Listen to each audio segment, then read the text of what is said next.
Bismillahirrahmanirrahim. Assalamualaikum warahmatullahi wabarakatuh. Alhamdulillahirabbil alamin. Wassalatu wassalamu asrofil anbiya'i wal mursalin wa ala alihi wa ashabihi ajmain. Amma ba'd. Bapak-bapak, ibu-ibu dan saudara sekalian yang berbahagia, perkenalkanlah saya Supriyanto, staf dosen jurusan Teknik Arsitektur Fakultas Teknik Sipil dan Perencanaan Universitas Islam Indonesia.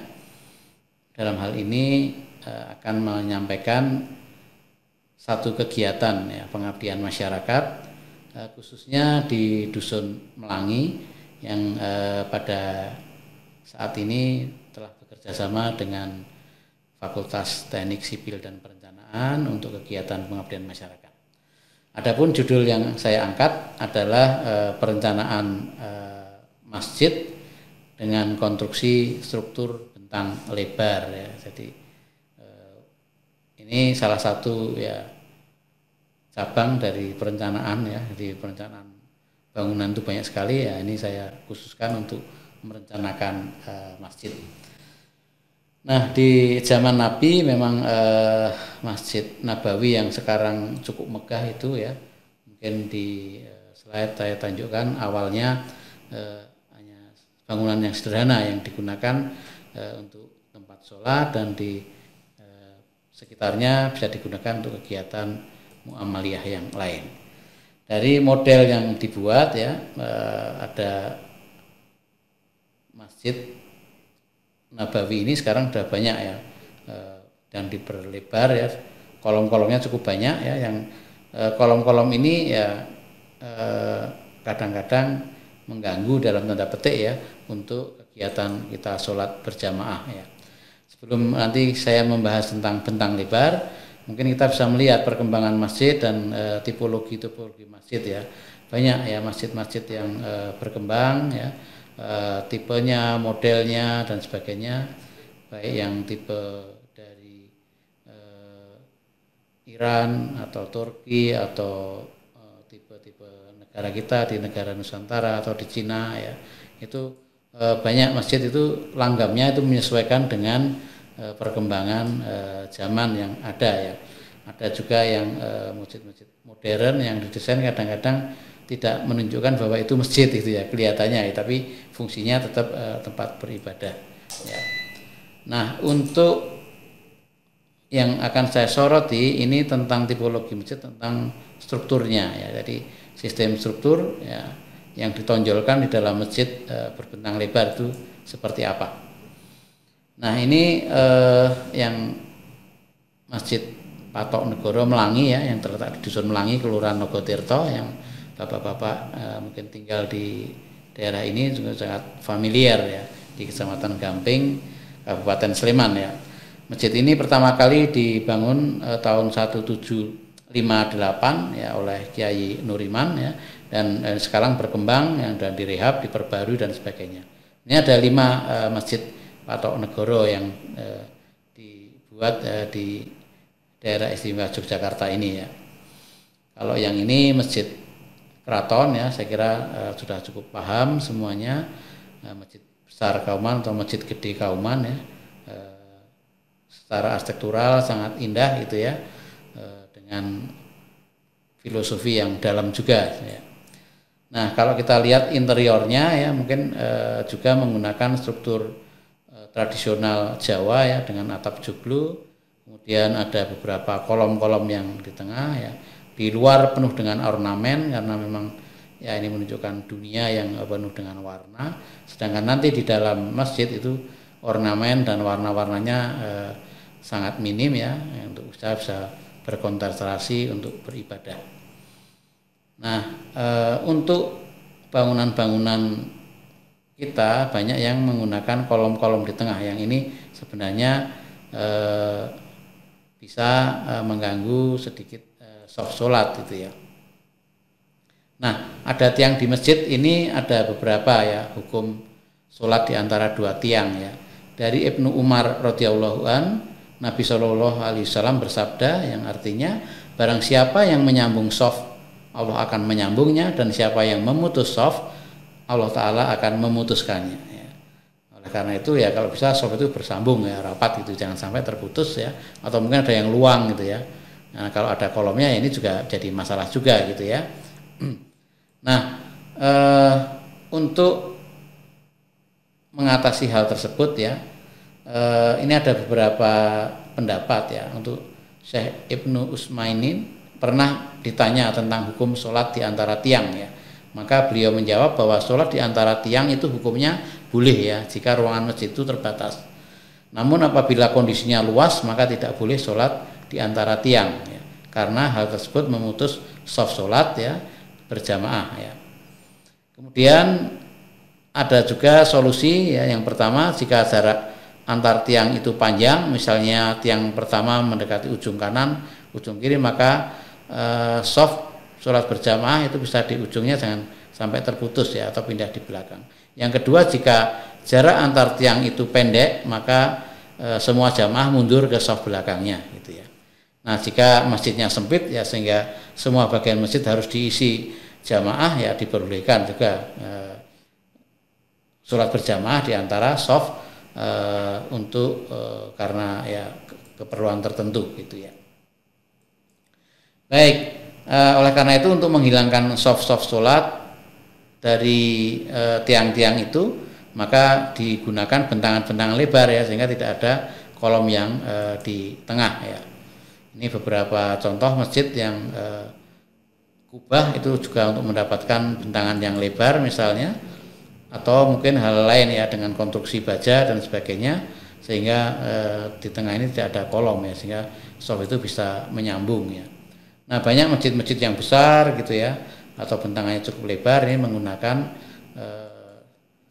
bentangan yang lebar sehingga shaf itu bisa bersambung ya dari satu ke yang lain. Nah, langsung saja saya ingin menunjukkan bagaimana mendesain struktur itu ya dengan bentangan lebar. Sebenarnya banyak model ya.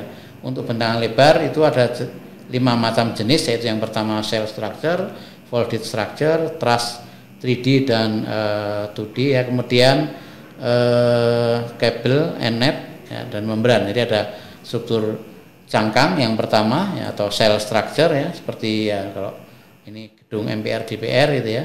Ini kan bentangannya cukup luas karena di dalamnya adalah ruang sidang yang tidak boleh ada kolomnya, sehingga perlu ada bentangan yang cukup lebar. Kemudian ya cangkang ini terinspirasi ya dari cangkang telur ya, yang dia itu tipis ya tapi kuat ya. Nah, ini bisa membentang lebar tentunya. Nah, itu yang digunakan manusia untuk mendapatkan bentangan yang lebar ya. Kita tahu telur yang mungkin cangkangnya tipis ya, ketika dierami oleh induknya yang gemuk itu juga tidak pecah gitu ya. Atau mungkin kulit kerang ya, atau kepiting ya, tapi ini kepitingnya saya dapatkan gambarnya yang sudah matang, jadi mungkin menggoda ya untuk makan ya. Ya, ini keong mas ya, yang juga menggunakan struktur cangkang ya, atau shell structure. Atau gedung Opera House di Sydney ya, itu juga menggunakan sistem struktur cangkang ya. Ada juga contoh ini sebuah pasar ya di Perancis ya, Market Hall Royan, yaitu menggunakan struktur cangkang ya. Nah, struktur cangkang ini arsiteknya Louis Simon ya, di mana siang hari mungkin tidak perlu menggunakan lampu, dia bisa menggunakan skylight atau pencahayaan dari atap ya. Dari cangkangnya diberi lubang-lubangan kaca ya untuk bisa memasukkan cahaya ya. Dan masih banyak lagi contoh ya, seperti gedung TWA building ini ya, gedung iPod di luar negeri yang menggunakan struktur cangkang. Yang kedua, struktur folded atau struktur lipat. Struktur lipat ini terdiri dari lipatan-lipatan ya, yang membentuk suatu konfigurasi tertentu ya. Ini bisa digunakan juga untuk bentangan yang luas ya, dengan lipatan semacam ini. Ini juga sebuah masjid di India yang menggunakan struktur lipat. Nah, struktur lipat sebenarnya sederhana dulu dari kalau kita melipat-lipat kertas untuk tempat obat nyamuk itu ya. Kalau kertas satu lembar gitu kan dia kan tidak mempunyai kekuatan tertentu ya, tapi kalau kita lipat ya cukup kuat ya. Dan dari origami ini ya, atau seni melipat kertas ini akan muncul ya bentuk-bentuk arsitektur yang mungkin bisa digunakan untuk bentang lebar ya, tanpa kolom di tengah ya, kolomnya cukup di tepi, bisa untuk membentang.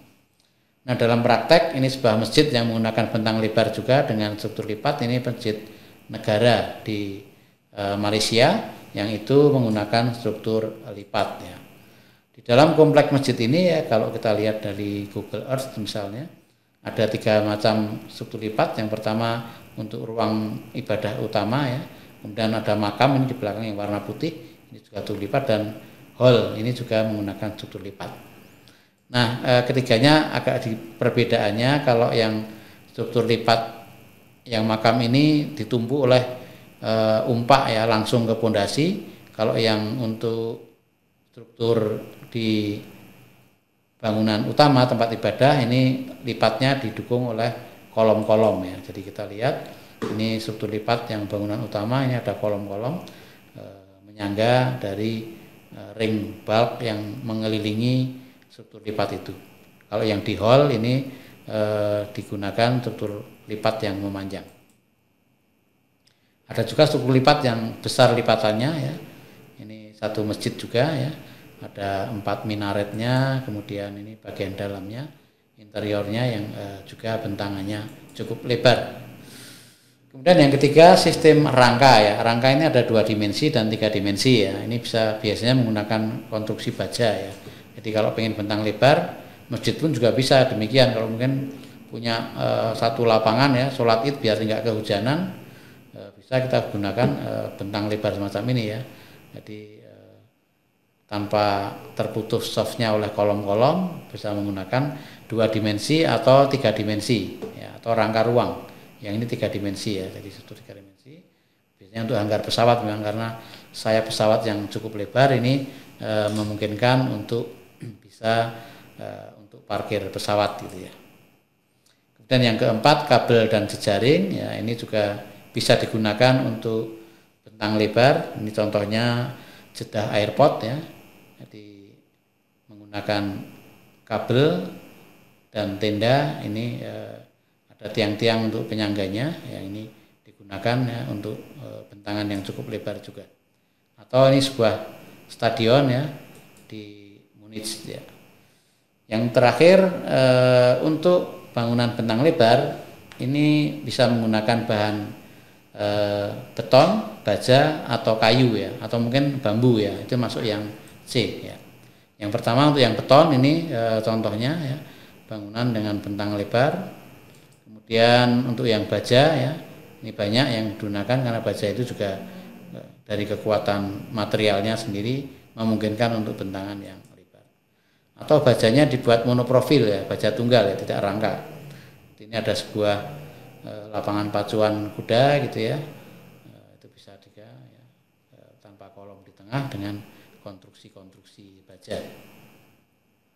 Kayu ya, itu bisa juga digunakan untuk bentangan lebar. Ini sebuah restoran misalnya tanpa kolom di tengahnya, tapi kayunya bukan kayu mentah tapi kayu olahan ya. Jadi kayu yang dilapis, dipres dan dibentuk konfigurasi tertentu bisa dibentangkan untuk bentangan yang lebar.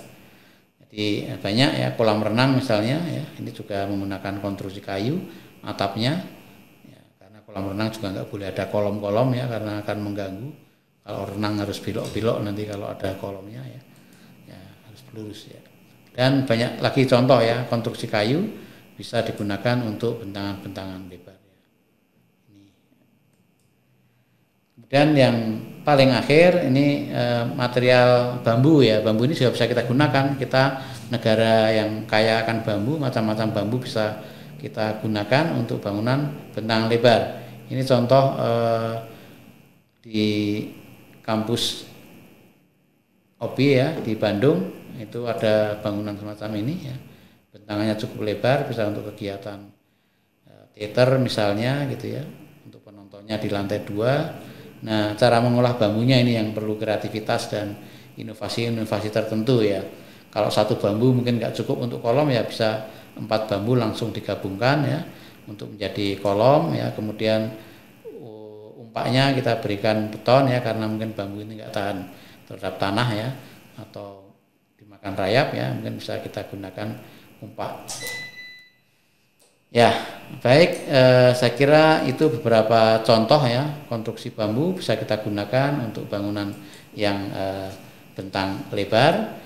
Oleh karena itu kita bisa mendesain juga ya jembatan ya dengan bambu, atau mungkin dengan material-material yang lain, atau bisa juga masjid kita desain ya dengan konstruksi bambu ya, barangkali mungkin murah, mudah didapat gitu ya, tapi bisa untuk mewadahi kegiatan yang cukup besar untuk sholat berjamaah agar tidak terjadi soft yang terputus gitu ya, karena mungkin biasanya kalau banyak kolomnya juga ya mau tidak mau karena tempatnya sempit ya, ada soft yang terputus. Jadi biar lebih afdol sholat berjamaah kita ya, kita buat masjid dengan bentang lebar ya. Demikian yang bisa saya sampaikan. Ini beberapa literatur yang saya acu untuk memberikan materi pada hari ini. Lebih kurangnya saya mohon maaf. Billahi taufik wal hidayah. Assalamualaikum warahmatullahi wabarakatuh.